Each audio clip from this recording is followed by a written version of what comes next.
Donc, bienvenue dans cette formation, la première formation sur des thèmes un petit peu informatiques.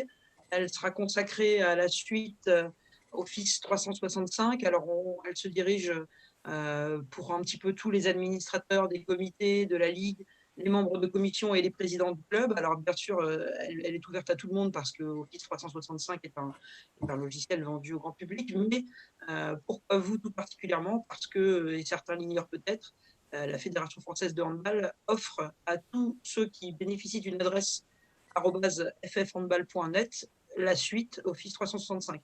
Donc, elle fait partie des outils fédéraux qui sont mis à la disposition de tous les présidents de club et de tous ceux qui bénéficient d'une adresse ffhandball.net. Donc, je vais tout de suite passer la parole à votre formateur, qui est Fabien Royer du comité 78 et élu de la Ligue, et qui va vous présenter toute cette suite Office 365 et toutes les possibilités qui sont offertes à vous. Oui, bonjour tout le monde. Donc oui, moi c'est donc Fabien Royer. En fait, donc je fais partie du comité 78 et j'avais fait une première formation pour des clubs du 78 et on a trouvé ça intéressant de pouvoir refaire ça globalement sur la ligue. Et donc c'est dans ce cadre-là qu'on a lancé la première qui est intéressante, je pense, à démarrer là-dessus, c'est tous les outils. Et après, en fonction des échanges qu'on pourra avoir, si vous souhaitez rentrer dans le détail d'un outil plutôt que l'autre et ce genre de choses, on peut prévoir d'autres sessions. Là, on avait prévu juste 1 heure. On peut déborder un tout petit peu éventuellement, mais bon, 1 heure, c'est un bon format. Sauf que c'est assez dense pour vraiment aborder tout. Donc, on va survoler tous les sujets pour au moins que vous sachiez que ça existe, ce que ça fait. Voilà. Et puis après, ça peut amener des questions de votre part. Et puis, ça peut vous donner des idées aussi sur comment les utiliser. Donc, n'hésitez pas après à poser les questions. Alors, j'aborde pas tous les outils, tous les services plutôt. J'aborde ceux qui me semblent être utiles pour une ligue, pour un comité ou pour un club. Et puis en dernier slide, je parcourrai les autres, mais juste pour dire ce que ça fait, mais avec plusieurs échanges de plusieurs clubs. Les principales, en fait, c'est celles que je vais aborder là. Donc, on va voir tout ce qui est. Alors, la suite Office, en fait, amène pas mal de services. Beaucoup de clubs pensent que c'est juste un mail, mais ce n'est pas que un mail. C'est ce qu'on appelle un compte Microsoft. Et un compte Microsoft offre des mails, mais ça offre aussi calendrier contact. Ça, on va dire, c'est la base. Ça offre un espace de stockage avec pas mal d'espace. Toute la suite Office qu'on peut utiliser, Word, Excel, PowerPoint, OneNote. Alors, la version des clubs, on va dire par défaut, c'est une version qui ne permet de l'utiliser que en ligne, mais c'est déjà pas mal. La Fédé avait proposé de passer en version, en fait c'est la version E1 pour les clubs, donc de passer en E3. Ça permet d'installer tous ces outils sur un PC. Donc on verra les différences, mais c'est déjà pas mal sur la version en ligne. On va aborder aussi Teams de façon très light, c'est assez gros comme outil. Les Forms, Planner et puis Power Automate, juste pour vous dire que ça existe. Il y a des clubs qui m'ont demandé des petites explications dessus. Donc voilà, je veux juste l'aborder et vous donner 2-3 exemples de clubs qui ont utilisé ça et pourquoi ils l'ont utilisé. Alors déjà, pour commencer, je ne sais pas si vous êtes au courant, il y a un portail d'accès. Il y a, je pense, certains clubs qui n'utilisent que le mail dans un logiciel de mail ou rajouter le mail sur son téléphone, par exemple. Mais en fait, on peut accéder à un portail Office 365.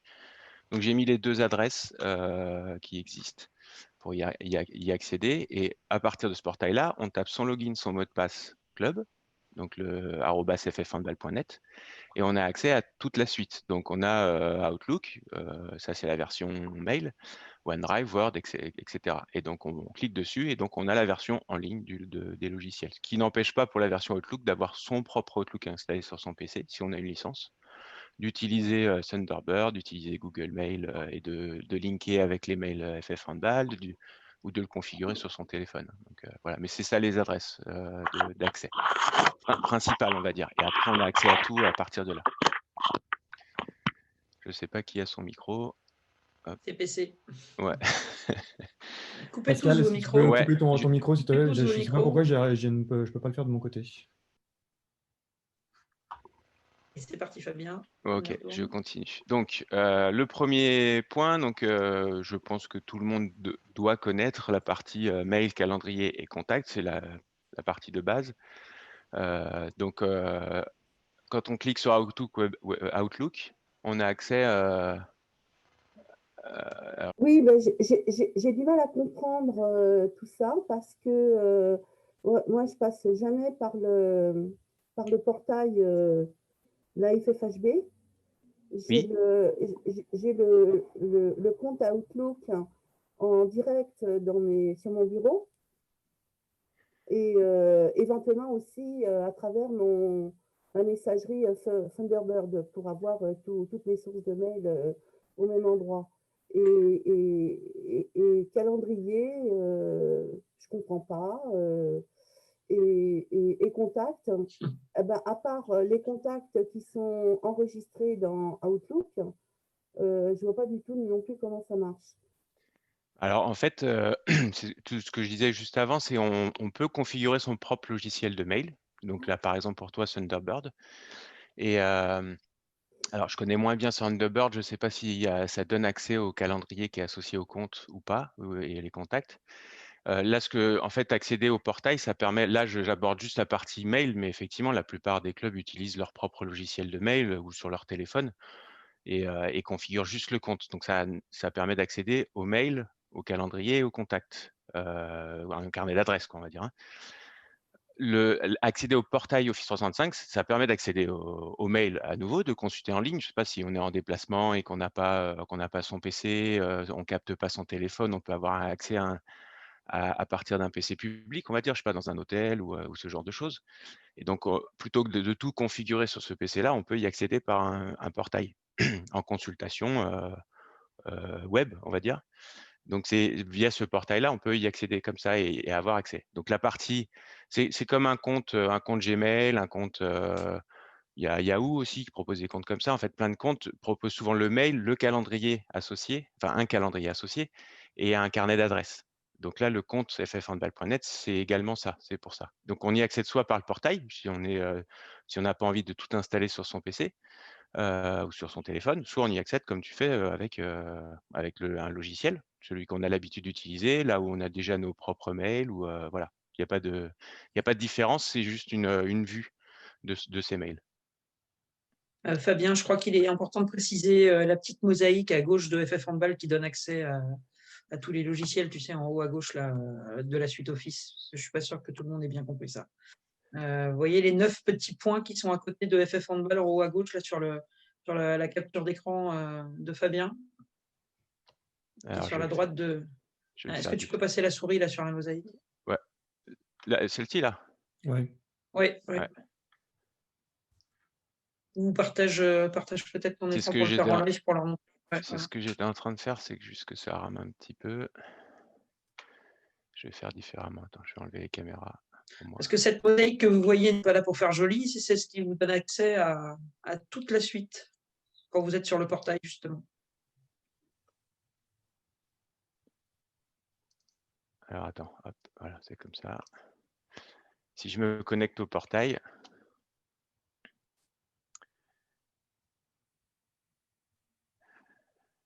bon, il arrive directement sur un.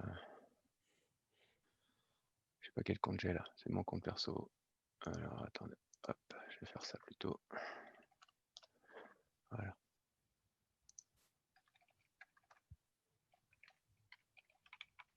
Là, je tape mon compte ffhandball.net, mon mot de passe.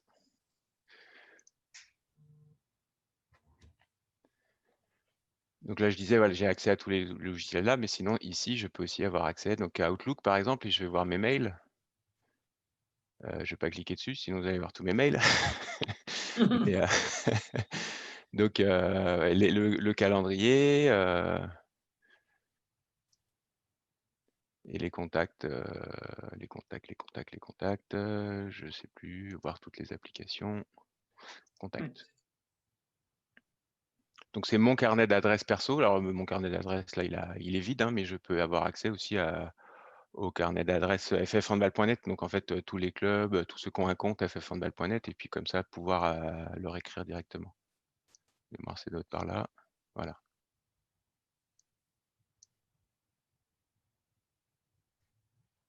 C'est clair pour tout le monde, là, l'accès Mais là, je le fais portail, en du coup web. Je peux le faire avec, avec Thunderbird, avec Outlook, avec Gmail en linkant le compte, des trucs comme ça, hein. Donc, Pour la partie courrier. pour la partie La partie courrier, tout à fait. Voilà. L'avantage de passer en ligne, c'est que vous avez très facilement accès du coup à toutes les applications, notamment à Word, Excel, si vous voulez faire un document. Exactement. Donc, c'est les Donc, une fois slides que vous êtes d'après connecté, qu'on c'est plus rapide. verra. Exactement. Mm. C'était Yolande, je crois, qui avait posé la question. Oui, c'était Yolande. Est-ce que C'est clair, Yolande? C'est bon? Pardon? Est-ce que c'est clair du coup? Ouais. Oui, je voulais juste te demander, comme j'ai aussi installé juste Outlook sur mon téléphone pour pouvoir Ouais. regarder les choses, par exemple les week-ends de match ou des choses comme ça, est-ce que je peux aussi avoir le calendrier ce calendrier sur mon téléphone? À Oui. partir du moment où il y a du réseau, évidemment. Oui. Alors, quand tu lances Outlook, alors je sais pas, enfin, je pense que sur iOS ou c'est pareil qu'Android. Donc, en bas quand tu as lancé l'application, par défaut, tu es sur les mails et tu as un autre icône de calendrier. Si tu vas dessus, tu as accès à ton calendrier. On va le faire, Fabien. Prenez tous vos téléphones, ceux qui ont l'application. Comme ça, je veux que tout le monde bien compris derrière. Prenez vos téléphones et lancez Outlook pour tous ceux qui l'ont. Après, tout le monde n'utilise pas forcément Outlook hein, sur le téléphone, mais Non. la question là, c'était Outlook. Donc si tu Vous ouvres ton voyez en bas. Outlook, tu as 3 petites icônes, tu as une petite enveloppe. Bon, par défaut, tu es dessus, elle est bleue. Enfin, moi, elle est bleue. Et c'est tes mails. Après, tu as une loupe pour rechercher. Et après, tu as un petit. Alors, moi, c'est 5 dans un carré, qui représente la date numéro 5 d'un C'est la date du calendrier. jour. La C'est la date date du du jour. jour. C'est vrai qu'on est le 5, c'est Voilà. bonne remarque. C'est la date du jour. Et donc, si tu cliques dessus, tu es sur le calendrier. Donc en version portrait, on peut afficher sous forme de ligne. Si tu tournes ton téléphone, c'est plutôt, la vision par semaine est plus sympa, par exemple. Voilà, on peut afficher plusieurs par mois, etc. Et pour ceux qui ont plusieurs comptes, Fabien, pour ceux qui ont plusieurs comptes, Alors, vous voyez à côté de réception. Pour ceux qui ont plusieurs comptes, alors effectivement, dans la partie mail, à côté de réception, il y a une petite maison. Si on clique dessus, on peut choisir son compte pour avoir les mails que du compte qu'on souhaite. Mais si on se met sur la maison, on a les mails de tous nos comptes qu'on a configurés sur Outlook. Donc, qui sont entre guillemets mélangés en termes de lecture, mais les comptes ne sont pas mélangés. Mais on peut les avoir après en prenant un en spécifique. Et c'est pareil pour la partie calendrier. Si on va sur la partie calendrier, à côté, donc moi là j'ai décembre, à côté il y a le petit icône calendrier. On peut choisir quel calendrier on affiche ou on n'affiche pas. Alors si vous avez que votre compte ffhandball.net, par défaut, vous avez, je suis en train de vérifier, moi j'en ai combien? J'en ai 3, mais vous en avez peut-être 2 calendriers, puis jour férié, je crois, enfin je ne sais plus ce qu'ils proposent, mais en fait, il y a accès à tous les calendriers. On verra qu'on peut en avoir plusieurs des calendriers, en fait. Il y en a un par défaut, un principal, et puis on peut en avoir d'autres. C'est le slide d'après, je vais le passer. Hop. Là, moi, c'est des captures d'écran de la partie web, hein, mais c'est vrai dans n'importe quel logiciel. Et donc, on a, si je reprends, moi, si je vais sur mon calendrier, c'était ici, calendrier. Je l'ai perdu. Merde, pardon. Calendrier. Donc voilà, par défaut, j'en ai qu'un seul qui s'appelle calendrier, mais je peux en créer d'autres. J'ai des calendriers qui me sont partagés, comme là, moi j'ai le comité des Yvelines. Et puis j'ai des calendriers qui viennent d'autres services. Là, par exemple, on avait créé on verra après, un groupe planeur. Et il y a un calendrier associé au groupe planeur. Donc je peux faire comme ça. Donc je peux afficher ou enlever les calendriers que je souhaite. Voilà. Là, si j'affiche le calendrier des Yvelines, j'ai un calendrier comme ça. Là, c'est que mon calendrier, il est vide et je l'utilise pas moi. Donc, et je peux en créer d'autres. Nouveau calendrier. Et je dis, je sais pas, c'est le calendrier. Si je suis un club, c'est le calendrier des plus de 15 féminines, par exemple. Alors je l'ai mis dans le groupe, loupé, c'était pas ça que je voulais faire. Nouveau groupe, non, c'était. Ah oui, ajouter un calendrier, voilà. Il est personnel, par exemple, etc. Oui.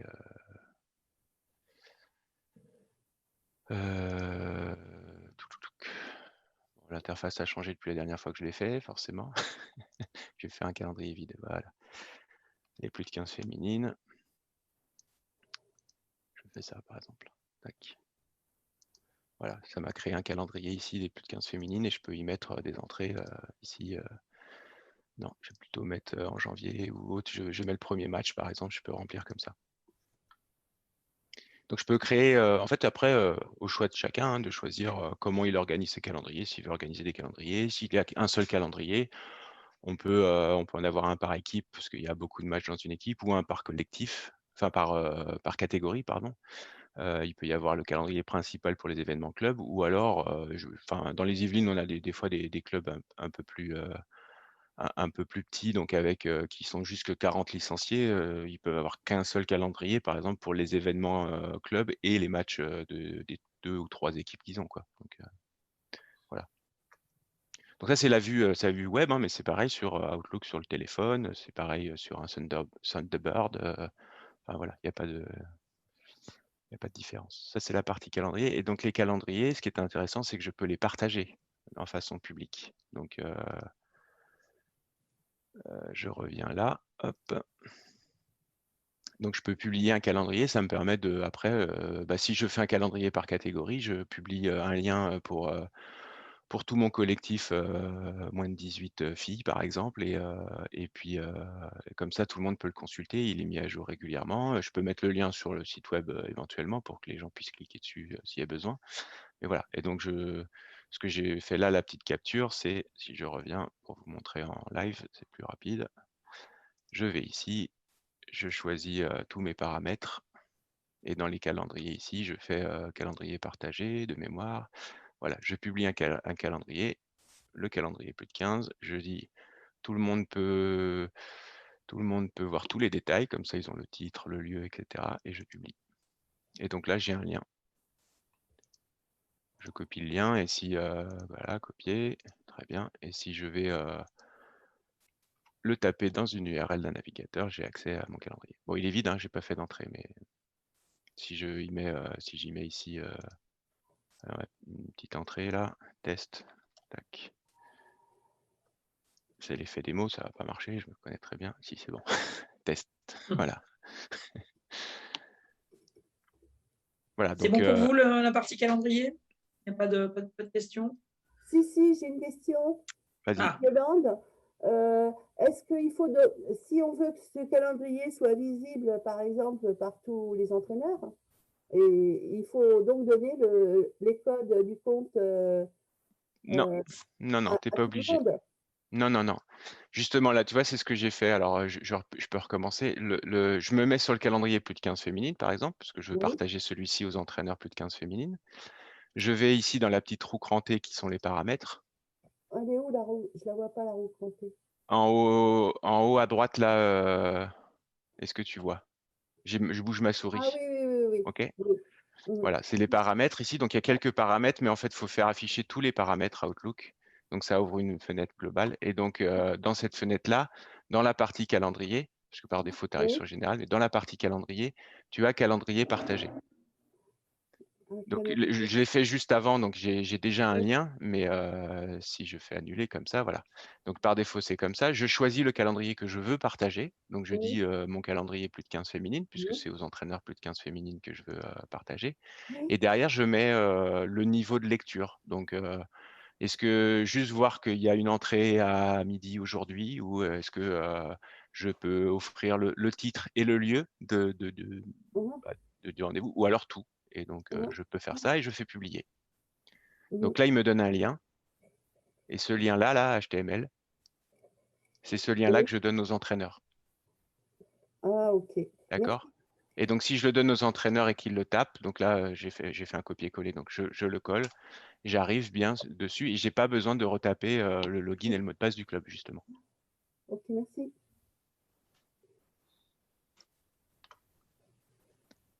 Et le dernier point, donc là, c'est les contacts. Je vous les montrer rapidement. On peut y mettre Justement, ses propres contacts. on a une question, Fabien. On a comment créer un groupe pour envoi de mail? Eh ben, dans le carnet d'adresse, j'imagine. Ouais, dans le carnet d'adresse, je pense, je vais vérifier. J'ai jamais fait. Oula. On va le faire en direct. Oui, c'est dans le carnet d'adresse, effectivement. Ouais, normalement, c'est dans le carnet d'adresse. Ouais. Le souci entre guillemets du groupe, c'est que, enfin, pour un club, il n'y a qu'un seul compte, mais oula, pardon, je suis avancé trop vite. Je vais revenir. Elle est où ma fenêtre? Elle est où ma fenêtre? Là, hop. Contact.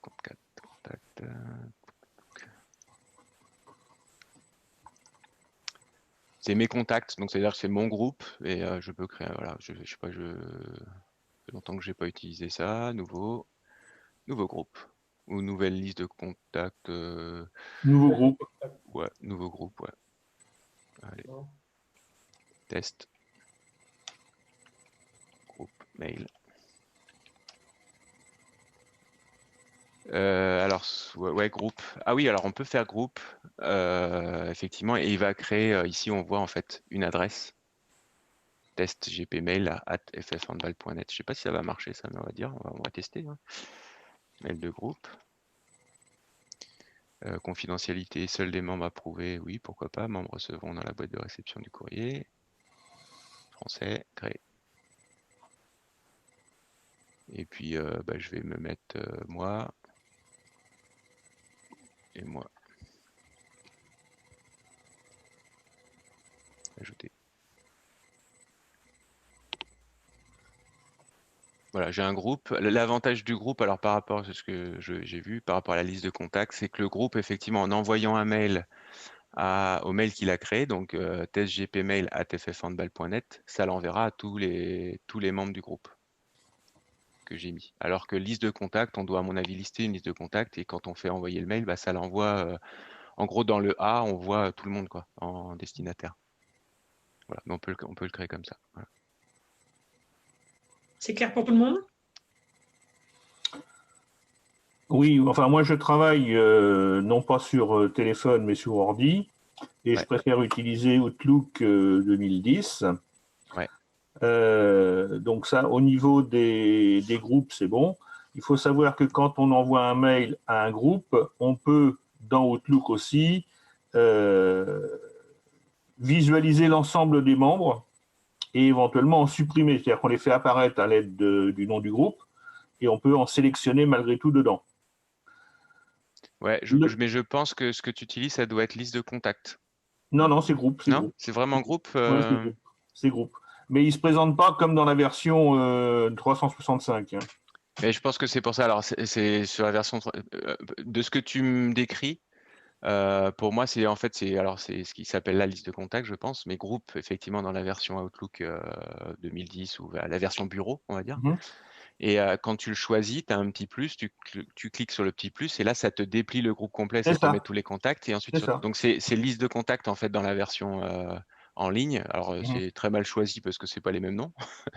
Mais parce qu'en fait, dans la version bureau en 2010, puisque tu m'as dit que tu utilisais 2010, la notion groupe comme là, je viens de créer, n'existe pas. Et c'est pour ça que c'est nommé différemment. Mais c'est bien, si tu veux faire l'équivalent, et je pense que si tu vas sur le portail avec ton compte, tu verras ici les groupes que toi tu as créés, en fait, sous forme de liste de contacts. Voilà. Mais effectivement, tu le déplies, tu as tous les destinataires, et puis tu peux en enlever un ou deux. En fait, tu choisis, comme si finalement tu les avais mis à la main un par un. Quoi, oui, pareil. Exactement. C'est pour ça que je dis tout le monde verra en fait la liste. Alors que si tu le fais sous forme comme ça, tu envoies ton mail à testgpmail. Alors tu ne peux pas choisir ou en enlever un ou en rajouter un. Et personne ne verra les mails des gens. Tout le monde verra testgpmail@ffhandball.net. Fabien, pour que tout le monde comprenne, donc là, vous êtes dans Contact et vous avez la possibilité de créer vos groupes et vous envoyez un courrier. Vous voyez ici, là, sous test GPMail, c'est marqué envoyer un courrier. Comme ça, vous avez le nom des groupes. Est-ce que tu peux leur montrer à partir directement de Outlook, quand on crée un message, est-ce qu'il est possible d'appeler le groupe ou est-ce qu'il faut se souvenir absolument du nom du groupe? Bonne question. Eh ben, alors tu supposes que j'ai Outlook. Non, mais là, en ligne, avec la suite Office en ligne. Alors, mets-toi sur Outlook en ligne, là, pour voir. Là, ah oui, d'accord, oui. Ouais, mais là, en ligne, voilà. ça va, oui. Okay. Voilà, et fais nouveau courrier. On va voir si on peut appeler le groupe. Parce que, imaginez, vous avez créé 15 groupes, vous n'allez peut-être pas forcément vous souvenir de tous les groupes. Est-ce qu'il y a Tu moyen vas dans A, de... et dans A, Voilà. tu Et voilà. Et as ici, c'est ce que je voulais montrer en fait. Et en ouais, bas, il y a All Groups, all normalement. group, voilà, je Oh cherchais. là là, c'est en anglais. Non, non, Ah non, bah oui. c'est moi qui suis en Non, anglais. c'est Fabien qui est en anglais, je Ouais. pense. Bah, c'est- Voilà. Alors, on peut changer, normalement par défaut, vos comptes club sont en français. C'est vrai que moi, par contre, je travaille en anglais, donc tout est en anglais, mais non, non, c'est en français Donc pour vous. Hein. ici, dans All Groups, il doit y avoir déjà d'ailleurs des groupes, par exemple, peut-être de les administrateurs de la Ligue, des choses comme ça. Il doit déjà y Bah, en avoir fait, des il y a groupes. tout, c'est-à-dire que là, le groupe que j'ai fait, il est commun pour tout le monde. Donc, il y en a qui ont créé des groupes qui s'appellent voilà, moins de 11, moins de 2010, etc. Et si je tape le test GP, voilà, tac, il est là. Vous voyez que vous pouvez le retrouver très facilement dans la liste. Et on peut voir qu'il y en a qui ont fait plein de tests. Mais ouais, donc, et on peut choisir, et c'est le groupe, alors la notion groupe là, elle est commune à ffhandball.net, hein, c'est-à-dire que tout le monde pourrait venir s'abonner, on va dire, au groupe. Alors que liste de contacts, c'est votre liste de contacts, elle n'est pas partagée aux autres. Donc là, voilà, je choisis, je vais jusqu'au bout. Je vais là. Comment je fais pour choisir? Si j'ai Envoyer choisi un là. courrier. Oui. Attends, hop, ouais. Ah là, tu l'as envoyé un courrier là, sous test GPML. Ah, pardon. Parce que j'ai mon autre écran qui est un peu devant, donc je ne le voyais pas. Ouais, ou plus là, quoi. Plus haut, plus haut, Tac, plus voilà. haut, plus Non, haut, ça y est, plus c'est bon, haut. j'ai fait plus là, c'est pareil. Voilà. Et, voilà. Et enregistré. Et donc, ça l'a rajouté bien dans le champ A ici, et donc je peux enregistrer, et donc je l'ai bien dans le champ A. Voilà. Comme ça, vous pouvez vous créer vos listes d'entraîneurs, d'arbitres, Ah, et puis on etc., peut. etc. Alors, contrairement à ce que j'ai dit, on peut aussi développer le groupe, a priori. Voilà. Donc, faire comme Oui, tu effectivement. disais, j'ai pas vu qui m'avait parlé, mais voilà. Effectivement. C'est bon pour tout le monde, on peut avancer? Il y avait Jean-Louis Punetti qui avait levé la main. Je ne sais pas si du coup on a répondu à une question qui se posait à ce moment-là. Non, non, c'était juste pour partager. Je crois que sur Outlook 2010, il y a des problèmes à partir de janvier sur les connexions à double authentification. C'est une des raisons pourquoi au comité 94, on a changé de version. Et oui, alors je vous confirme, 2010, comme ça fait 10 ans, puisqu'on est en 2020, c'est une version qui ne sera plus supportée par Microsoft très prochainement, et il peut y avoir des soucis effectivement derrière, parce que la sécurité, les protocoles, etc. évoluent, et donc on ne fait pas évoluer toutes les versions anciennes, on va dire. Donc, et 2010, comme ça fait 10 ans, elle va être considérée comme hors support, et donc effectivement, il pourrait y avoir des soucis bientôt. Il y a des soucis, effectivement. Oui, il peut y avoir aussi déjà des soucis, mais voilà, c'est mieux de C'était partir. juste, Voilà. Ouais. juste de l'information. Merci. Allez, on va avancer. Ouais. Je reviens. Tac. Donc voilà, mail, mail, calendrier, contact, c'est les choses principales. Vous avez un espace de stockage qui s'appelle OneDrive. Alors par défaut, quand on a un compte Microsoft, même à titre perso, on a 5 gigas d'espace de stockage OneDrive, un peu comme les Dropbox, les Google Drive. On a toujours un espace minimum. Et le fait d'avoir un compte pro, donc le ffhandball.net fourni par la Fédé, en fait, on a tous 1 Tera de stockage OneDrive. Donc, hop, 5 j'avance. 5 Ouais, gigas ou 1 Tera? ça fait beaucoup, tout à fait, on est Ça fait d'accord. beaucoup. Mais c'est C'est 1000 intéressant. gigas. J'avais noté 5 gigas. Alors 5 Ah non. gigas, c'est la version gratuite quand on a son propre compte perso. Mais comme on a un compte fourni par la Fédé qui est un compte professionnel, l'équivalent d'un compte professionnel, qu'il y a toute la suite Office, etc., par défaut, il y a 1 Tera qui vient dans OneDrive. Donc on a tous 1 Tera par compte. Donc je sais pas, c'est Yolande, c'est ça qui parlait Oui. Oui, C'est un compte club que tu as. ben, Toi, je ne sais pas. c'est club, hein? Il faut dire que l'année dernière, je ne savais pas qu'on avait un compte club, donc j'avais racheté une Ouais. suite Office, une suite Office familiale 2019 ou 2020, je ne sais plus. Je crois qu'elle s'appelait déjà 2020, bien qu'on était en 2019. Mais j'ai acheté, donc je ne sais pas avec quoi je travaille, j'en sais rien, puisque j'ai les deux sur mon ordi. Alors, si tu as acheté un compte, enfin une souscription, un compte Office famille, tu l'as activé avec ton compte personnel, Oui, et donc le 1 Tera, tu l'as sur ton compte personnel, mais tu l'as aussi sur ton compte ffhandball.net. Ok. En gros, on va dire tu as 2 Tera aujourd'hui. Ouais. Et est-ce que c'est avec ça? Est-ce que c'est avec OneDrive? Excuse-moi, je t'ai pas entendu, Yolande, il y avait quelqu'un qui avait un micro. Ouais. Vas-y. Est-ce que c'est avec ce compte OneDrive qu'on peut faire des envois où ceux qui reçoivent cliquent pour avoir les documents? Parce qu'en ce Tout à fait. moment, je fais des envois répétitifs avec beaucoup de pièces jointes. Ouais, bah c'est vrai que c'est pas enfin moi je suis pas forcément fan de mettre plein de pièces jointes parce que ça fait des gros mails, ça surcharge les Oui, boîtes ben mail, justement, etc. je n'ai pas travaillé autrement. Exact. Et ben alors ce que tu faisais peut-être avec ton compte personnel, tu peux aussi le faire avec le compte ffhandball.net. Si tu veux dissocier les deux et dire ça c'est des documents club, je les mets sur le OneDrive Club et je le partage à mes entraîneurs par exemple. Ça fonctionne pareil que ton compte personnel, ça fonctionne pareil que il y a des gens qui ont Google Drive, il y en a qui ont Dropbox, hein, c'est le même Oui, mais je ne principe. connais pas tous ces nuages-là. Je n'ai pas eu de formation. Alors le principe d'un OneDrive, c'est comme si tu avais une clé USB, sauf qu'elle est disponible de partout. Donc tu as une interface web de la même manière sur le portail où tu peux y accéder, mais tu peux aussi installer sur ton PC le logiciel OneDrive qui te permet de synchroniser, on va dire pour simplifier, hein, cette clé USB qui se trouve accessible partout, le synchroniser sur ton PC et travailler dessus comme si tu travaillais sur ton PC. Donc c'est ça le principe général. C'est un disque dur accessible de partout. Donc ça te permet de le consulter depuis ton PC, depuis une tablette, depuis un téléphone, parce que tu as aussi OneDrive sur téléphone. Et donc, toi, tu es propriétaire du compte.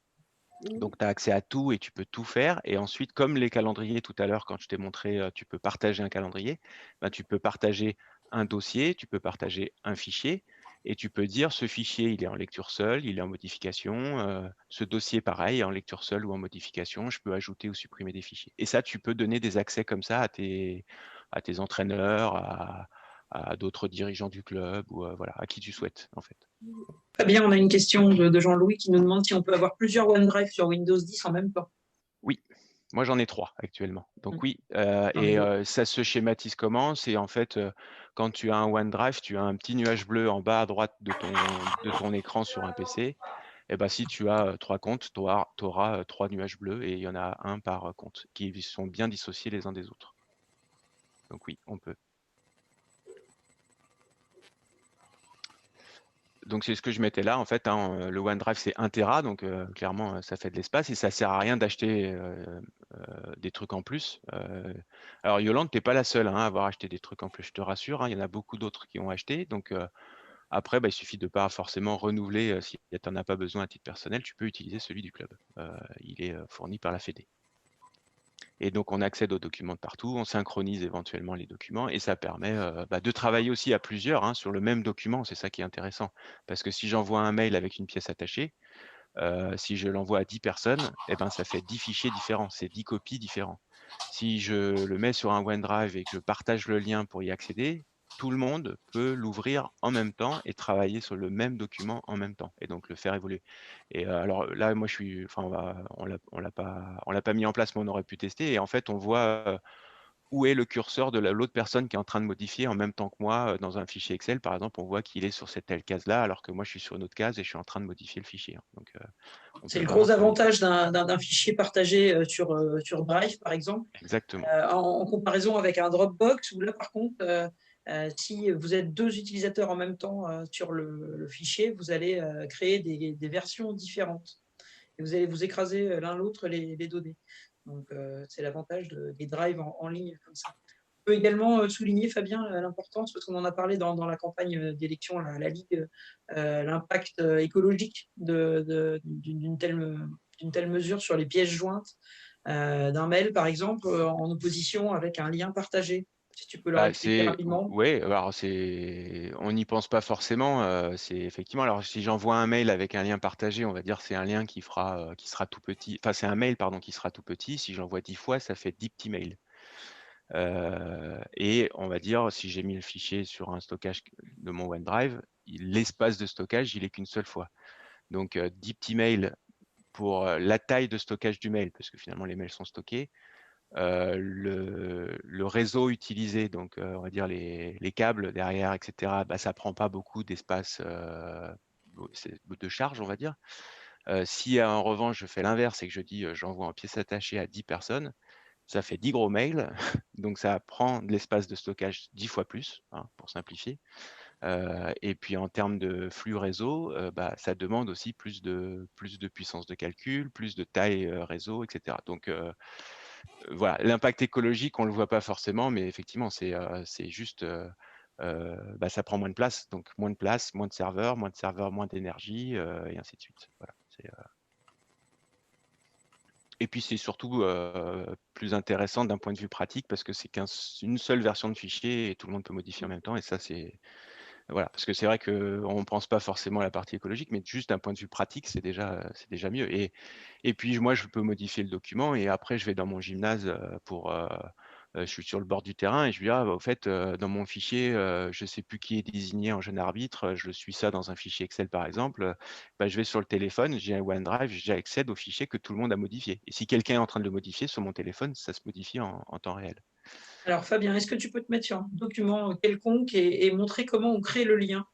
Ce qui répondra à la question de Yolande. Ah bah regarde, si c'est pas mal, magnifique. Mon slide d'après. Parfait. Donc là, c'est une capture d'écran, ça vous permettra d'y avoir accès un peu après. Mais si je vais vous montrer sur mon espace, hop, OneDrive. Donc je vais sur OneDrive, j'ai plusieurs fichiers, enfin déjà, hein, donc j'ai des dossiers et des fichiers. Je vais me mettre sur le fichier gymnase, là par exemple, je ne sais plus ce que c'était, j'avais fait un test une fois. Comment? Alors soit je sélectionne non, ou là, ou les 3 petits points, voilà. En fait, moi, je vais souvent par là. Il y a plein d'endroits où on peut aller. Ça rame un petit peu parce que j'ai beaucoup de fenêtres, beaucoup d'écrans. Et alors, attendez, hop, voilà, gérer les accès, gérer l'accès. Là, ça permet vraiment d'avoir la totalité des accès au fichier. Donc, et je vois que là, pour le moment, ce fichier, en accès direct, le propriétaire, c'est moi. Il n'est pas partagé à quelqu'un d'autre. Je peux, alors là, comme je suis avec un compte comité, on va dire, hein, je peux donner les accès à un autre compte. Je pourrais dire, tiens, pour la ligue, hop, c'est ça la ligue? Ah non, il manque un 0 là. Ouais, tac. Voilà, je partage à la ligue et je dis la ligue peut modifier ou consulter. Voilà. Vous pouvez également très simplement, à partir d'un fichier, dans le fichier, pendant que vous travaillez, vous pouvez créer un lien de partage. Tu veux que je l'ouvre, c'est ça? Oui, je voudrais que tu leur montres la différence entre éditeur et lecteur, s'il te plaît. Alors, hop. Je ne suis pas sûr que tout le monde... Si je l'ouvre, je ne sais plus ce que j'avais mis, j'avais fait des tests, c'est ça. Là, par contre, je ne passe jamais par là, c'est partager, là. Voilà, partager. Partager. Et là, je choisis, alors toutes les personnes disposant du lien peuvent modifier. Non, ça ne m'intéresse pas, moi je préfère de la consultation. Je clique dessus, je dis bah, plutôt les personnes ayant le lien, j'enlève la modification. Je peux même dire je le partage jusqu'à la semaine prochaine, tiens, jusqu'au 12, et automatiquement il se départagera le 12. Je peux y mettre un petit mot de passe. Alors le mot de passe c'est peut-être pour la modification, donc la personne devra taper ce mot de passe là pour y accéder. Et je peux dire aussi, je ne veux pas qu'il soit téléchargeable, donc la personne pourra le consulter, mais ne pourra pas le copier sur son PC ou ce genre de choses. Et puis, bah, je fais appliquer, quoi. Hop. Et là, je dis, je le partage à qui? Bah, je vais dire, tiens, je vais le partager à moi sur mon adresse perso. Tac. Je peux lui mettre un petit message, tiens, voilà le fichier, voilà le fichier dont on a parlé. Je ne suis pas obligé de lui envoyer un mail, hein. Je peux copier le lien et puis c'est le lien que je donnerai après à mes entraîneurs ou aux personnes à qui je souhaite. Je peux dire le lien live, je vais l'envoyer directement par Outlook, je clique là, ou alors le petit message que je viens de taper, un truc succinct, rapide, je fais envoyer. C'est comme si j'avais cliqué sur Outlook, j'avais mis les personnes et que j'avais fait envoyer, hein, et je peux faire envoyer. Et là, il est partagé. Là, je l'ai fait à partir du fichier Excel, mais alors la même interface, hein, je peux le faire ici, partager. J'ai la même chose, hein. D'accord? C'est bon?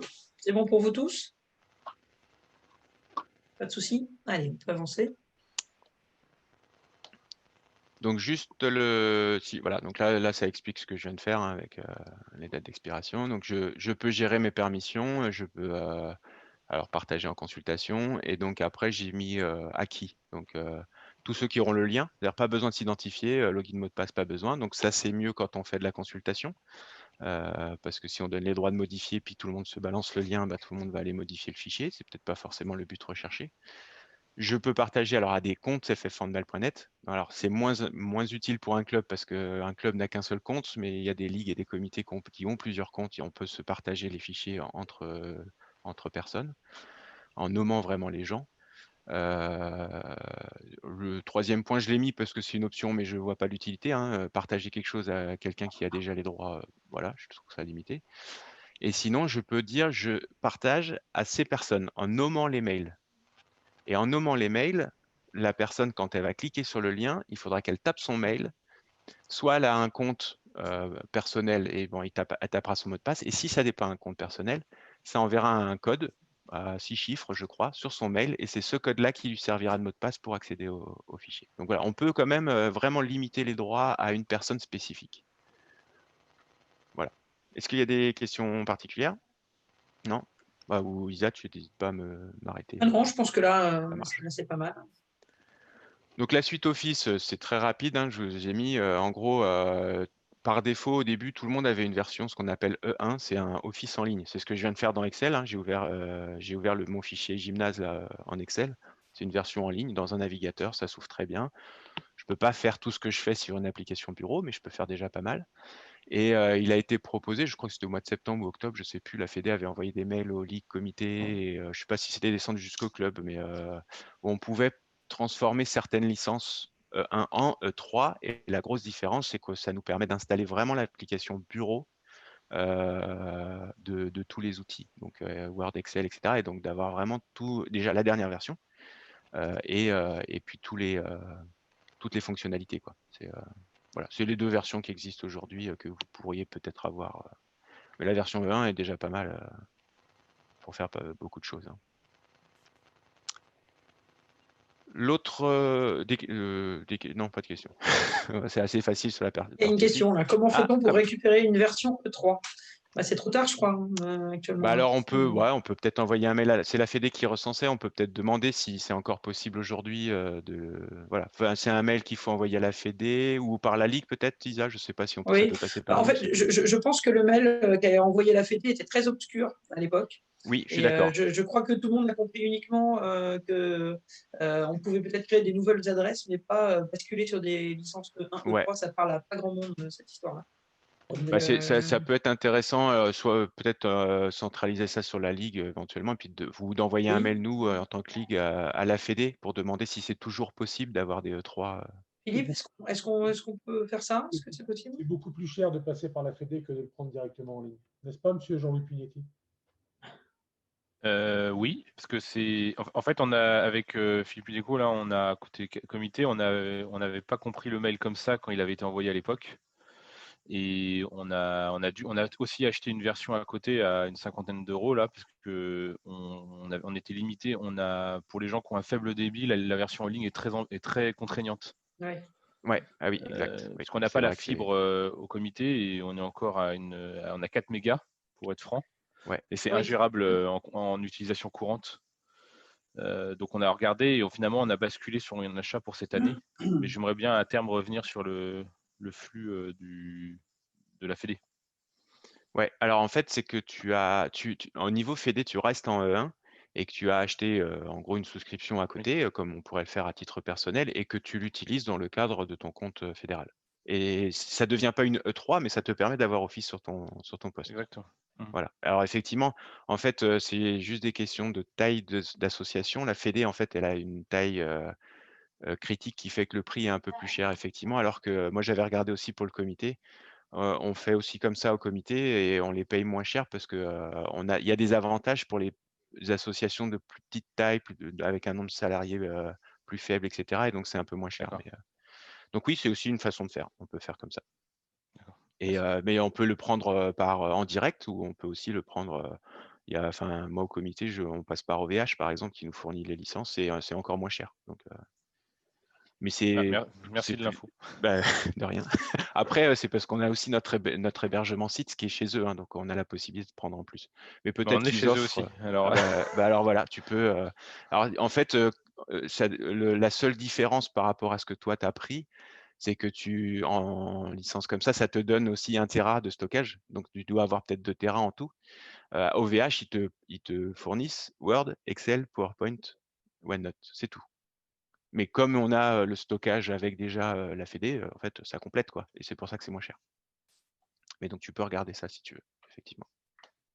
Donc, sur Teams, c'est juste expliquer ce qu'on peut faire avec Teams, hein, vraiment dans les grandes lignes. Et puis après, on pourra faire un truc spécifique. J'avais fait un truc spécifique dans le 78 sur Teams. Donc, juste pour expliquer, Teams, on le compare souvent à d'autres logiciels de visioconférence, comme alors là, on utilise Zoom actuellement. Il y a du Discord, il y a du Skype, il y a du Jitsi, il y a plein de logiciels différents. Sauf que Teams, en fait, c'est pas que de la visio. Et depuis le dernier confinement, la fédération a ouvert pas mal de fonctionnalités auxquelles on n'avait pas accès au départ. Et donc là, j'ai juste mis la liste, c'est-à-dire qu'on a des conversations, c'est-à-dire qu'on peut parler à des gens. Alors, pour un club, on peut parler à un autre club, ou on peut parler à la ligue, aux salariés qu'on leur compte, par exemple. On pourrait discuter dans un chat directement. Donc, c'est la partie conversation. On peut créer, même d'un point de vue club, cette fois-ci, des équipes. Et une équipe, c'est quoi? C'est j'invite des gens et ça sera un espace de collaboration où je peux avoir des discussions avec eux. C'est-à-dire que c'est pas juste avec une personne, c'est un groupe. Et donc, on a accès après à tout le fil de discussion. On peut partager des documents. On peut démarrer une visio très rapidement, ce genre de choses. Donc, ça, c'est la partie équipe. Calendrier, on retrouve le calendrier principal du compte ffhandball.net. Donc, c'est la même chose, hein. Et donc, on peut créer des visios ici et inviter des gens. Je ne sais pas si vous l'avez déjà fait. Appel, on peut appeler une personne en direct. Alors, on peut l'appeler quand on a discuté avec lui dans la conversation. On a le petit téléphone, on peut cliquer dessus et c'est à l'appel. Comme ça, on a le son et pourquoi pas l'image. Et puis des fichiers. On partage les fichiers, on retrouve tous nos fichiers ici. Donc, c'est vraiment, on va dire, Teams, c'est un espace collaboratif. Ça fait de la visio. En général, on utilise la visio en premier, mais en fait, on peut aller beaucoup plus loin et utiliser des équipes. Et dans les équipes, on peut y mettre plein de choses, hein. C'est sous forme d'extension. On peut on le verra après si on fait, je sais pas, un fichier Excel par exemple, on le partage sur l'équipe et donc on peut l'afficher aussi dans Teams directement sans aller l'ouvrir dans le navigateur ou dans Excel, etc. et avoir une visualisation directe dessus. Est-ce qu'il sera possible d'avoir une formation Teams très rapidement? Tout à fait. Justement, c'est prévu. C'était la deuxième que j'avais fait dans le 78, donc c'était celle qu'on avait prévue aussi pour la Ligue. Et donc, on pensait vous proposer cette formation Teams peut-être samedi prochain ou le samedi suivant. Donc, si tout le monde est intéressé sur cette formation Teams et que tout le monde est disponible, on peut se faire une même formation. Donc oui, on peut faire ça tout à fait. C'est pour ça que là, j'ai que 2-3 slides. Et donc, voilà, c'était juste, on le fera dans la prochaine, donc samedi prochain ou dans 2 semaines, on pourra voir les différentes visios qu'on peut faire, les 2 modes de visio qu'on peut faire. Là, je passe. Et puis, il y a des liens, on les verra aussi dans ce cas la semaine prochaine. Ça permet d'aller un peu plus vite. Le point d'après, c'est les forms, donc formulaires en français. Alors, je sais pas si certains l'ont utilisé. Il n'y a pas forcément beaucoup de complexité à en faire, mais c'est juste pour expliquer. On l'a utilisé au comité, on l'a utilisé au niveau aussi club, nous. On l'a utilisé pour faire les votes des AG, par exemple. Après, au comité, on l'a utilisé aussi un peu sous une autre forme. C'est les questionnaires. Là, c'est un formulaire. Donc, je remplis un formulaire, mon nom, mon prénom, je dis machin, etc. Je vote éventuellement. Il n'y a pas de notion de bonne réponse. Mais il y a une notion questionnaire aussi qui existe et ça permet je pose une question et j'ai un choix multiple et je peux dire laquelle est la bonne réponse. Ce qui fait que la personne, quand elle remplit, à la fin, quand elle fait envoyer, elle a tout de suite les réponses. Et au comité, on l'a utilisé pour faire nos tests jeunes arbitres, nos tests arbitres aussi, en début de saison, où comme ça, les stagiaires avaient directement leurs réponses corrigées. Donc, ça a été apprécié par les arbitres d'avoir tout de suite la correction. Et puis, on a pu tout de suite rentrer dans le détail des questions et ce genre de choses. Donc, voilà, ces 2 notions. Si je vous montre très rapidement ce que ça donne Forms. Donc là, moi j'en ai plein hein, déjà de tout fait. Vous c'est vite par défaut, hein, mais et donc on fait nouveau formulaire. C'est le même principe les deux. Hein, donc qu'est-ce que j'ai cliqué là? Ouais. Et on met un titre, mon formulaire, oh là là, je vais aller trop vite. Mon formulaire, une petite description. Je peux y mettre une photo que je vais chercher soit sur mon PC, soit sur Internet. Voilà, le thème, on peut y mettre soit un thème prédéfini. Si je mets par exemple vote AG, il va me proposer d'autres thèmes. Voilà, par exemple avec des mains. Hop, et je vote. Et puis j'y mets des questions. Donc je choisis. Sous forme de texte, une évaluation des dates ou des questions à choix multiples. Question 1, je mets oui, non. Hop, voilà. Je vais assez vite. Je peux aller brancher, c'est-à-dire je peux mélanger, je peux mettre des listes déroulantes si je veux plutôt que ce soit une liste déroulante oui, non, pas un truc, voilà. Et je peux rajouter des embranchements en disant si j'ai répondu ça à cette question, je vais plutôt à la question 5, alors que sinon je vais à la question 2 et ainsi de suite. Faut regarder, il faut aller voir dans le détail ce que ça donne. C'est assez simple d'utilisation. Je peux la rendre obligatoire, voilà. Puis,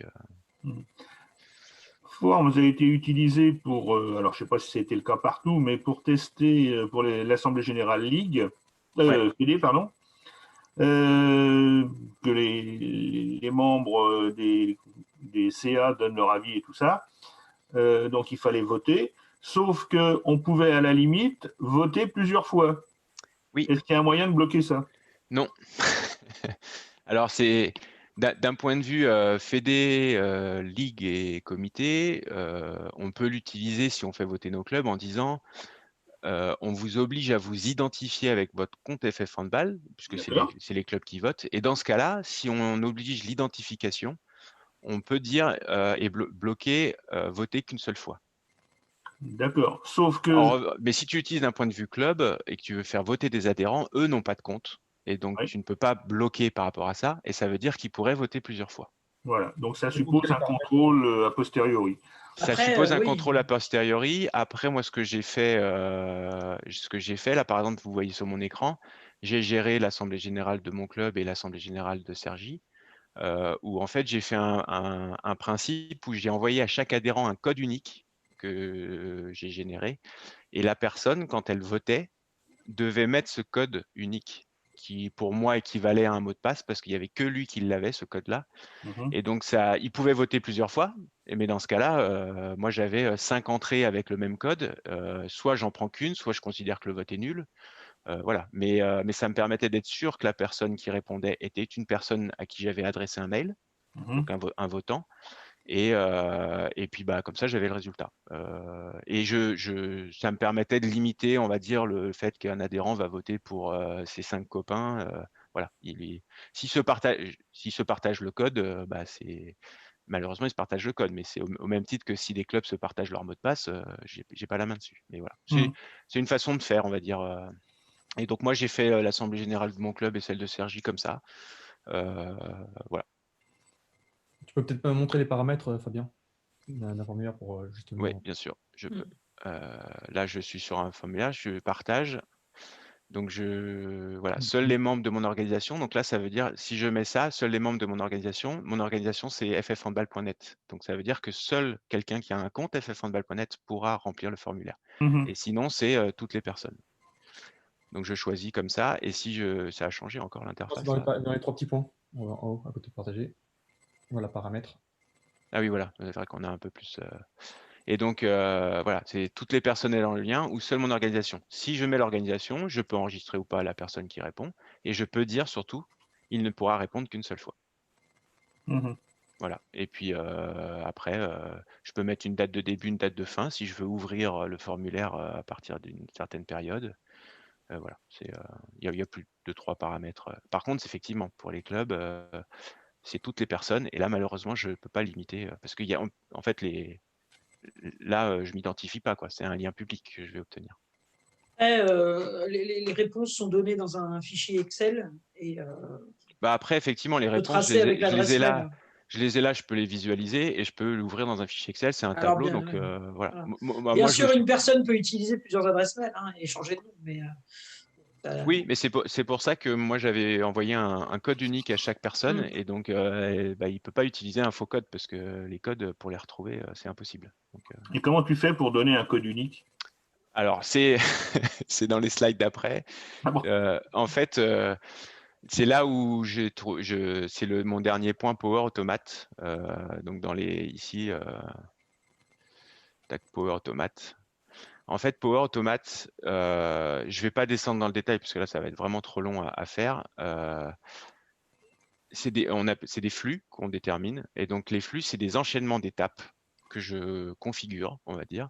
Et donc, je déclenche mon flux. Alors, soit je dis à telle date, telle heure, il va se déclencher, soit je le déclenche par un déclencheur. On va dire, je reçois un mail et je le déclenche, soit manuellement et c'est moi qui l'envoie, qui le déclenche, pardon. Donc là, par exemple, je peux faire exécuter en cliquant sur la petite fenêtre. Et là, c'est moi qui le déclenche. Et les flux, c'est quoi? C'est un enchaînement d'étapes. Et donc, moi, ce que j'ai fait, c'est j'ai pris la liste des adhérents dans un fichier Excel et un par un, je leur ai envoyé un mail. Et dans le mail, j'ai une des étapes, c'est générer un code unique. Et je leur ai collé ce code unique dans le mail. Je vais ouvrir le mien ici pour vous montrer à quoi ça ressemble. Voilà, c'est un enchaînement d'étapes, des liens, enfin des boucles. Alors là, c'est de la programmation quelque part. C'est pour ça que je ne vais pas rentrer dans le détail. Et en gros, ici, j'ai une variable, ça s'appelle un GUID, le code l'acronyme, je ne saurais plus vous dire, mais c'est Global Unique Identifier quelque chose. Et en fait, juste avant l'envoi du mail, ici, je génère un nouveau code. Et mon étape, envoyer le mail à mon adhérent courant, je lui mets bonjour, son nom, son prénom, je lui mets tout le texte, et ici, je lui ai mis son identifiant. Et je lui explique que le lien Forms que j'ai mis là, quand il va cliquer dessus, il faudra qu'il copie-colle son code. Voilà. Et ça, c'est de la programmation. C'est un peu plus poussé déjà. Mais, donc, c'était mes slides. Si je reviens, tac, tac, tac. C'est pas là. Attendez, je cherche juste. Voilà, tac. Peut-être un poil trop technique, mais bon. Ouais, là, c'est très technique, mais c'est Power Automate. Et en gros, voilà, en fait, on pourra faire un truc spécifique Power Automate éventuellement pour ceux que ça intéresse, mais c'est se dire si je fais une tâche répétitive en permanence et qu'il n'y a pas de plus-value, est-ce que je peux l'automatiser? Et si je peux l'automatiser, c'est est-ce que moi, dans mes décisions que je fais d'un point de vue humain, j'ai des critères vraiment très précis qui me permettent de faire des choix d'action. Ah bah attendez, j'ai activé la souscription. Voilà. Si je fais des choix, si mes choix sont vraiment définis, c'est-à-dire que le premier exemple que j'ai fait, c'est quand je reçois un mail, une conclusion de match, c'était pouvoir faire une entrée dans mon calendrier à la bonne date, à la bonne heure, pour la bonne catégorie. Et en fait, visuellement, quand je reçois un mail, je sais que ça vient de Gestand, je sais que dans le titre, j'aurai conclusion de match, il y aura un code catégorie. Dans le mail, j'aurai le plus de 16 masculin, par exemple. Et puis j'aurai le club adverse et le club, mon club. Ça, visuellement, moi, quand je lis un mail, je suis capable de reconnaître que c'est une conclusion de match. Ces critères-là, si je suis capable de les développer, on va dire, d'un point de vue code, je peux automatiser mon processus je reçois une conclusion de match, je prends le mail, son contenu, et je fais une entrée dans mon calendrier, samedi, 19h, match plus de 16 masculin contre un tel. Est-ce que tu peux montrer en 5 minutes, juste sur une catégorie, une chose, si ça intéresse les gens. Mais c'est vrai que ce sont des outils pratiques. Alors, c'est de la petite programmation, mais qui n'est pas forcément complexe une fois qu'on vous a donné les bons codes de programmation. Je crois que c'était là. Tac, je crois que c'est celui-ci. J'ai cliqué. Voir le temps que ça vous prend de faire cette petite règle, ce petit script. En fait. Alors là, c'était. C'est une sorte de script, en fait, Fabien. C'est une sorte de script. C'est un script. Tout à fait. C'est un script. En gros, c'est ce que je fais moi d'un point de vue normal. J'ai dit à l'arrivée d'un mail. Donc, quand je reçois un mail dans ma boîte mail club. Donc, il y a un lien tout de suite. C'est l'inbox de ma boîte mail club. J'ai un petit critère qui dit si je reçois, le mail vient de noreply@gestand.net. Donc, ça veut dire que c'est Gestand qui m'envoie des mails.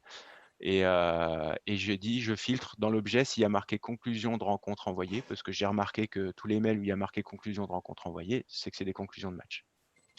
Et ben dans ce cas-là, ça se déclenche. Et donc derrière, alors toutes les étapes violettes là, c'est je vais récupérer dans le corps de mon mail, je vais chercher le code de la rencontre, le titre du match. Donc c'est là où c'est voilà, c'est des trucs un peu particuliers. Je vais chercher dans le body de mon mail le caractère machin, etc., qui se trouve à tel endroit. Alors c'est plein de fonctions dans tous les sens, hein, mais ça on pourra le voir spécifiquement.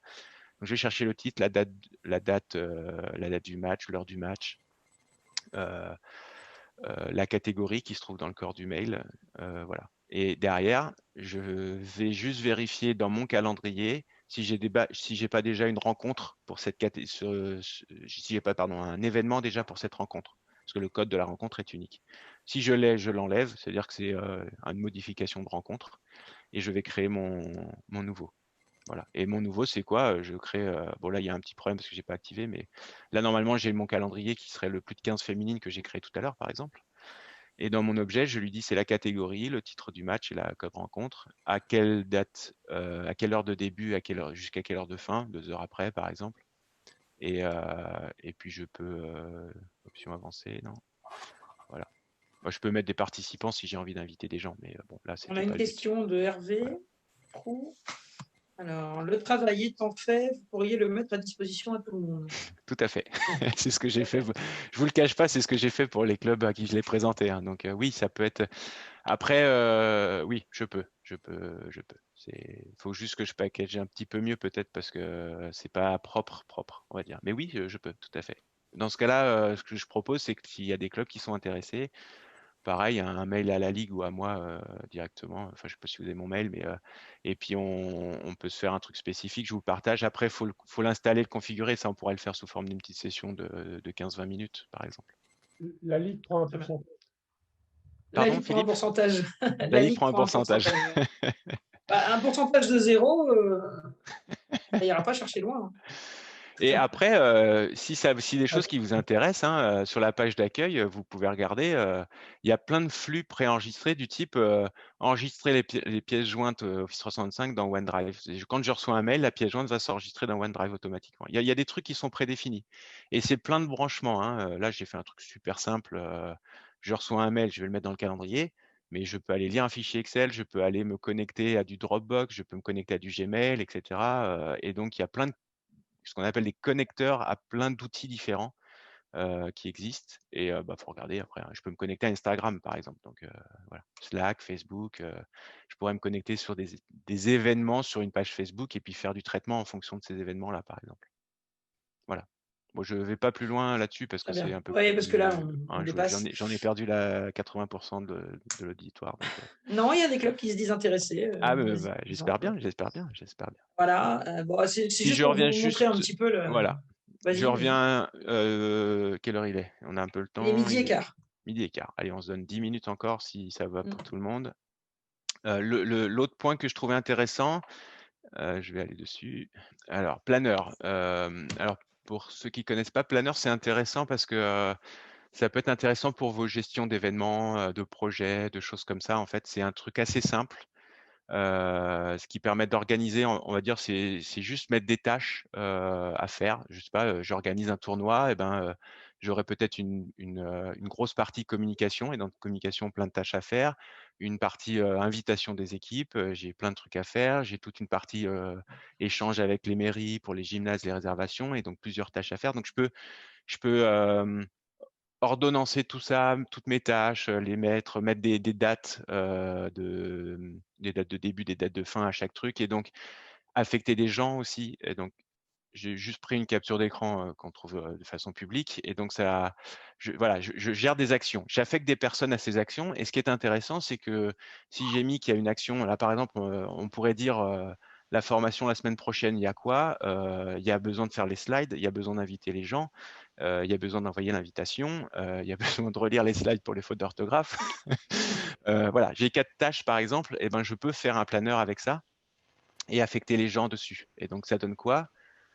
C'est assez simple à faire, et surtout c'est si moi je suis affecté à une tâche, Et ben, quand la date de fin de la tâche, si elle est définie, arrive, j'ai une petite alerte par mail en disant n'oubliez pas, il y a ça. Et donc, c'est intéressant. Et puis surtout, tout le monde après peut voir l'avancement des choses. Donc, je fais un nouveau plan. Planner, c'est un plan. Je dis formation Teams. Formation Teams. Alors, je mets public ou privé. Bon, par défaut, je vais mettre privé et puis je vais inviter des gens dessus. Je peux mettre un descriptif et je fais créer mon plan. Donc là, moi, je suis tout seul pour le moment. Les membres, il n'y a personne d'autre, mais je peux inviter d'autres membres, bien sûr. Et là, je crée mes tâches. Je dis faire les slides. Je dis inviter les gens, inviter les clubs, pas perdre les gens, c'est pas voilà. Relire les slides. Et puis on avait dit quoi? Inviter les gens, communiquer sur le site internet, par exemple.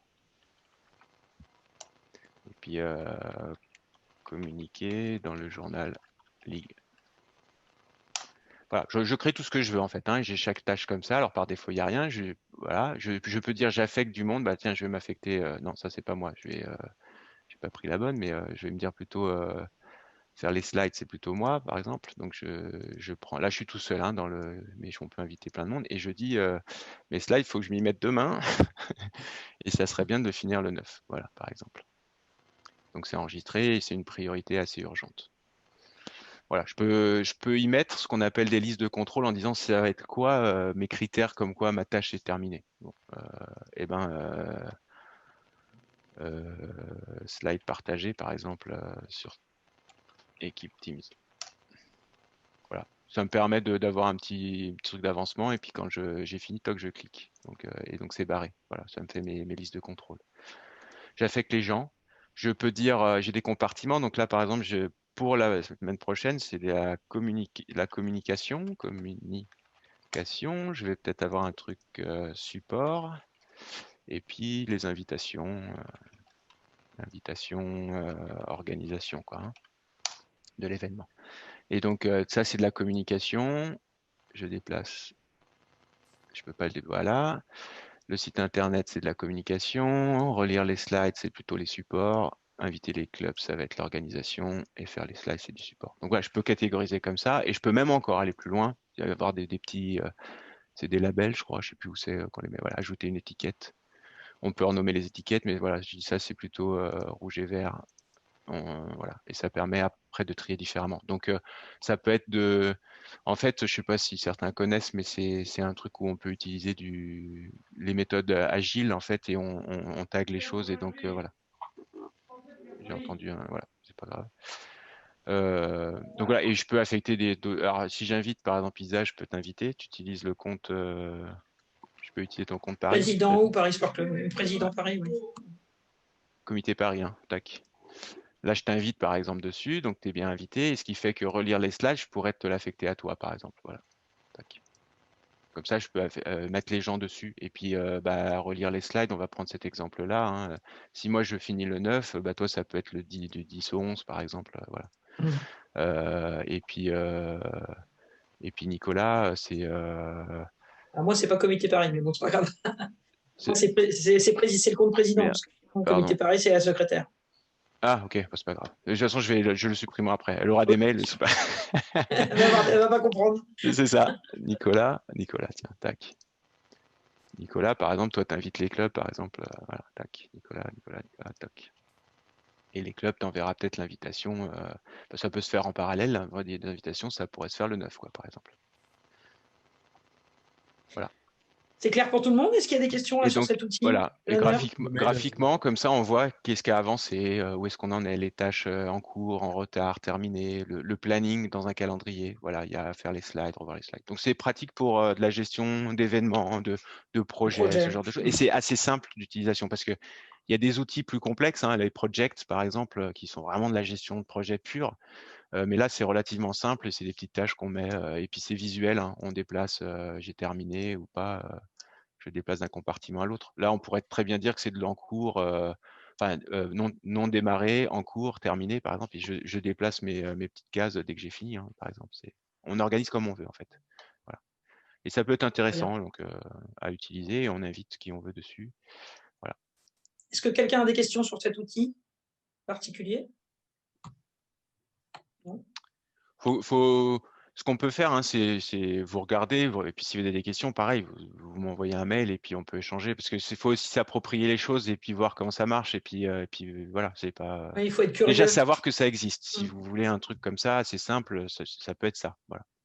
N'hésitez pas à être curieux Voilà. et à lancer un outil, à faire des tests. Et vous allez voir que c'est de plus en plus intuitif maintenant, hein, les logiciels. Donc, Et donc tous les autres outils qui existent, mais là je rentre pas dans le détail, vous pourrez aller voir, je les ai listés un peu là, même pas tous, hein, il y en a d'autres, mais voilà. Donc Stream, c'est un peu une chaîne YouTube, c'est un peu moins utile, je pense, pour les clubs parce qu'en fait c'est accessible que pour ceux qui ont un compte ff1dball.net. Donc si on veut partager à des adhérents, il faut utiliser Vimeo, YouTube ou autre quoi. Mais Stream, on peut pas. Par contre, sur Stream, si vous allez dessus, vous avez accès à des vidéos, notamment des webinaires que la DSI de la Fédé fait, aussi sur les outils Office. Donc voilà, il y a moi ce que j'ai fait pour le 78, et puis on retrouve, il y a certains clubs qui mettent des matchs aussi dessus. Et donc si à partir du moment où on le rend public, tout le monde y a accès. Donc voilà. Voilà, il y a Sway, c'est pour des newsletters. Whiteboard, c'est une sorte de tableau blanc. Ça permet d'utiliser sous forme de réunion, par exemple, et on écrit dessus, hein, comme si c'était un tableau dans une salle de réunion. Voilà, SharePoint pour faire des sites internet, Task pour faire une liste de tâches, tout simple, comme To-Do d'ailleurs, c'est un peu pareil. Kesala, qui est une sorte de WhatsApp, Power Apps, MyIT. Bon, après, je pense que ça, c'est pas utile dans un premier temps. on ne peut pas tout voir. On peut aller regarder, hein, mais c'est pas whiteboard éventuellement, mais bon. Très bien. Tableau blanc en français, pardon. C'est vrai que moi j'ai tout en anglais. Écoutez, on arrive au bout voilà. de cette formation. Si je pense, Fabien, moi j'ai fait le tour. Merci à toi pour cette présentation. Est-ce que vous avez des questions particulières avant qu'on clôture Qui gère les adresses normalisées? La fédération. La fédération, c'est une personne à la fédération dont j'ai oublié le nom là. Alors, tu t'as ça en tête, non moi, je sais pas. Je connais des noms à la Fédé, mais je sais pas si c'est eux qui gèrent, donc je préfère pas. Il y en a un qui nous envoie les mails en particulier, je sais pas. C'est un service de la fédération qui crée les adresses standardisées et qui, chaque année, nous envoie un mail dans les comités pour nous demander quelle adresse on veut désactiver, quelle adresse on veut créer, etc. Ah bah alors, moi, ce mail-là, c'est Sylvain qui me l'envoie. Sylvain Costi, mais je ne suis pas sûr que ce soit lui qui gère ça. Oui, je crois que c'est lui. Le responsable aussi de la c'est lui. Alors, en fait, bien sûr, vous avez les adresses standardisées comité, point président, point communication, point arbitrage, point dev, point développement, etc. Donc, on en a une dizaine à peu près par comité de mémoire. Oui. Voilà. Chaque commission, normalement, chaque président de commission est censé avoir une adresse standardisée. Ma question s'orientait plutôt vers les membres des commissions. Ça, je ne suis pas persuadé. Hein. Alors, ça dépend de ton besoin. C'est pour qu'ils ne donnent pas leur adresse perso, c'est ça? Par exemple. D'accord. Donc, alors, effectivement, là, c'est... Et avoir accès à certains outils dont on vient de parler. Alors, avec des adresses personnelles, à partir du moment où le président de la commission, par exemple, les invite dans le groupe, ils auront accès. Oui, bien sûr, mais bon. Voilà. Alors, ils n'ont pas, c'est des invités, donc ils n'ont pas accès à toutes les fonctionnalités. Mais voilà. Et sinon, créer une adresse, derrière, c'est un compte, c'est une licence. Donc, c'était le mail de septembre ou octobre là, de la Fédé où qui demandait est-ce que vous avez besoin de comptes supplémentaires? Et puis, si oui, ça coûte tant. Voilà. Donc, c'est ce qu'il faut. Voilà. Il y a arbitrage, il y a équipement, il y a développement. Si on peut s'en passer, pour du Teams par exemple, on peut se passer d'avoir un compte supplémentaire. Après, si on a besoin de faire, si les personnes des commissions ont besoin de partager des documents, de faire des réunions ou autre, c'est vrai que là, il faut un vrai compte pour déclencher la réunion. Mais pour y participer, il n'y a pas besoin. On a une question de Yolande qui nous demande si on peut utiliser les liens OneDrive depuis une autre messagerie. Depuis une autre messagerie? Oui, je pense. Alors, Yolande, si tu peux activer ton micro et juste préciser exactement. Oui, parce que, comment dire, moi j'aime bien séparer, avoir une messagerie pour la communication en interne et une messagerie pour la communication FFHB. Donc, je voulais savoir si l'outil OneDrive, avec les liens, qu'on pouvait générer dans les messageries, est-ce qu'on peut le faire depuis une autre messagerie que la messagerie Outlook FFHD? Alors, quand tu partages un document dans OneDrive, si tu fais envoyer le lien tout de suite ou passer par Outlook, ça utilisera ton compte FF Handball. En revanche, tu peux faire copier le lien Oui. et ensuite tu vas dans ta messagerie avec laquelle tu veux envoyer ton mail, tu envoies le mail aux personnes et tu colles le lien dedans. Ah, super. Tu vois, juste rapidement, si j'y retourne pour te montrer, quand j'ai fait tout à l'heure, là, j'ai partagé celui-ci, gymnase, hop. Là, je peux mettre si je fais ça et que je mets quelqu'un et que je fais envoyer, ça sera mon compte FF Handball. Donc, il ne faut pas que je fasse ça. Si je fais Outlook, ça sera mon compte FF Handball. Il ne faut pas que je fasse ça. Mais tu fais copier le lien. Et après, je vais dans mes messageries. Et dans ta messagerie, tout ce lien-là, bah, tu le colles dans ton mail, en fait. Ok, génial, merci. Alors, est-ce qu'on peut le faire pour des fichiers ou est-ce qu'on peut le faire aussi pour des dossiers avec tous les fichiers dedans? Tout à fait. Quand tu es là, tu fais pareil. Partager.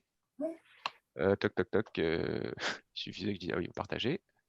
C'est la même chose. Il t'ouvre la même chose. Hein. Et en fait, quand tu partages sur un dossier, par défaut, tous les sous-dossiers et tous les fichiers héritent du même partage. Ok, super, merci. Ce sont les 3 petits points magiques. Mais et tu pourrais imaginer, parce que moi je l'ai fait aussi, je sais pas, je vais prendre, je crois qu'il y a des sous-dossiers là-dessus. Ouais. Tu peux dire, je partage en fait un dossier. Donc tous les sous-dossiers vont hériter et tu peux dire par contre j'ai un sous-dossier, je veux pas celui-là. Donc tu partages déjà ton dossier, donc tous les sous-dossiers vont hériter et tu vas dans ton sous-dossier et quand tu vas ici, tu fais gérer les accès et en fait ici, alors attends, je vais le faire hein, parce que comme ça il y aura l'exemple. La compagnie là par exemple, je dis partager, je les enlèverai après, je mets mon mail, hop, je partage. Voilà, j'envoie avec mon mail, hein, peu importe. Le principal, c'est d'avoir partagé. Et donc, quand je vais ici, archive, je vais en créer un deuxième pour te montrer. C'est où? Nouveau dossier. Tac. Donc, si je vais dans les partages, pour être sûr que ça fonctionne déjà le partage que j'ai fait, je partageais par vous, j'ai bien la compagnie, et si je vais dessus, je vois archive et test. Par contre, si je archive, je ne voulais pas le partager, par contre, je veux que tous les autres héritent bien. Et ben, quand je vais ici, donc dans mes fichiers, et que je vais dans gérer les accès, loupé, c'était pas, ça marche pas comme ça ici. Ah ouais, non, ça marche pas comme ça. Non, on peut pas, ouais. D'un point de vue partage comme ça public, on peut pas. Je le pensais. Bah désolé, je retire ce que j'ai dit, on peut pas. Voilà. Il y a un autre cas où on peut, mais échec de la démo, là, c'est un échec flagrant, là, j'ai cassé toute ma présentation avec cet exemple. Donc, on vient de perdre 3 points, Fabien. Oh là là là là. Le transfert des outils au club ne va pas coûter cher. Donc voilà. Oui, donc on peut partager fichier, dossier, il n'y a pas de souci, et ça hérite les partages. J'ai entendu qu'il y avait une question. Oui, c'est toujours Alexandre par rapport à ma question sur OneDrive. Est-ce qu'on peut prendre le temps d'y répondre? Juste après, ouais, si tu veux, là, on peut prendre 5 minutes. On va peut-être dire au revoir aux gens. Voilà, on va couper l'enregistrement et puis. Je vais passer la parole à Nathalie Lassalle, qui est vice-présidente en charge du développement. Merci beaucoup, Isa. Je ne vais pas vous ennuyer longtemps, on a débordé un petit peu sur l'horaire qui était planifié. Je voudrais tout simplement remercier déjà tout particulièrement Fabien, qui maîtrise très bien ses outils malgré la petite aléa de cette fin de séance, mais c'est très bien à la base, donc on va dire que ça ne comptera pas. Un grand merci à Isa aussi pour ton aide sur cette mise en œuvre, puisque j'avais souhaité effectivement que l'on puisse accompagner nos clubs autour de ces nouveaux outils informatiques qui vont nous permettre demain de mieux travailler ensemble et de mieux communiquer. Je vous remercie toutes et tous déjà d'avoir répondu présent, puisque c'était aussi important pour nous d'avoir un certain auditorium, on va dire. Et je suis ravie que les questions ont pu être portées sur cette séance. C'était très intéressant. Vous imaginez bien que demain, on va vous proposer d'autres services. Là, l'idée, c'était un peu de survoler les outils globaux. Mais demain, si vous trouvez la nécessité de prendre un temps plus fort sur la démarche du OneDrive, la démarche du Teams, alors le Teams, on le fera forcément, c'est déjà planifié, Mais si sur les autres applications du pack office, vous jugez utile ou nécessaire d'avoir un accompagnement plus spécifique, on pourra prendre un temps à cette demande. Vous allez recevoir, je pense, lundi, puisque on est quand même en week-end, on va se laisser le temps du week-end, mais très rapidement, vous allez recevoir un Google Forms pour permettre de répondre à nos questions concernant cette mise en œuvre en termes de présentation, en termes de déroulé, en termes de contenu. S'il vous plaît, prenez, ça vous prendra quelques secondes, quelques minutes. Prenez le temps d'y répondre, c'est très important pour nous. Ça nous permet aussi à nous d'améliorer, d'évoluer dans nos démarches. Moi, en tout cas, je continuerai à pousser notre équipe technique et informatique à vous proposer des services de ce genre-là. Donc, n'hésitez pas à faire vos remarques, à expliquer vos attentes, vos besoins, de manière à ce qu'on puisse y répondre du mieux que possible. Donc, merci à toutes et à tous encore de votre contribution. Ce n'est qu'une première étape et j'espère qu'il y en aura plein d'autres. Merci Nathalie. Est-ce que Philippe, tu veux dire un petit mot pour terminer ou est-ce qu'on libère les gens tout simplement? Non, vous pouvez libérer les gens. Nathalie a très bien résumé le principe de la Ligue d'informer et d'aller vers les clubs. Voilà. Très bien, alors on vous donne rendez-vous samedi prochain, même heure, même endroit, à 11 h pour la formation spécifique sur Teams. Prenez de quoi noter peut-être, je ne sais pas. Et donc on vous met le lien de la vidéo par mail. Vous l'aurez sur le site de la Ligue, sur la page YouTube. On fera un lien sur l'espace Facebook, peut-être également sur le lien. Et vous l'aurez dans l'espace stream également. Voilà. Au revoir à tous, bon week-end. Et allez...